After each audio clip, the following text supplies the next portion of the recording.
Min April tal-2024 propju minn meta l-Malta waqfet topera sal-lum, il-gvern ta' Roberta Bela nefa il-fuq minn 700,000 euro f'konsulenzi, flus li ħarġu mill-but tal-poplu Malti u Awċi. Dan ġi żvelat minn mistoqsija parlamentari li saret mix-Shadow Minister David Agius hekk kif issa l-linja tal-ajru ilha madwar 20 xahar ma topera għalkemm ġi spjegat li l-kumpanija għada ma nalqitx għal kollox. Fit-tweġiba tiegħu il-Ministru Clyde Caruana qal li madwar 400,000 euro marru għand kumpanija ta' awdituri fil-waqt li 300,000 euro inqasmu bejn żewġ kumpaniji legali, dan kollu għal konsulenzi brabta ma' kumpanija li preżentament m'għandha l-ebda attività għaddejja.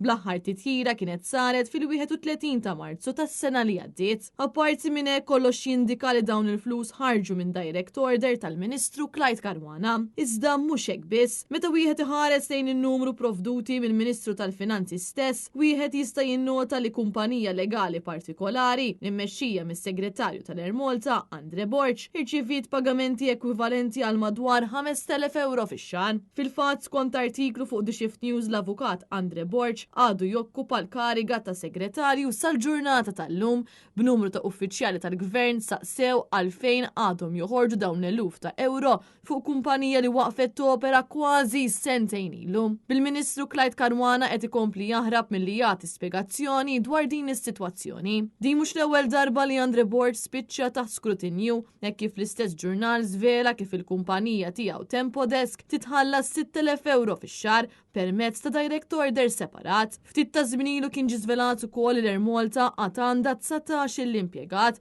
bi spiża ta' 90,000 euro fix-xahar fil-waqt li ħadd ma jaf x'inhu l-irwol ta' dawn l-impjegati.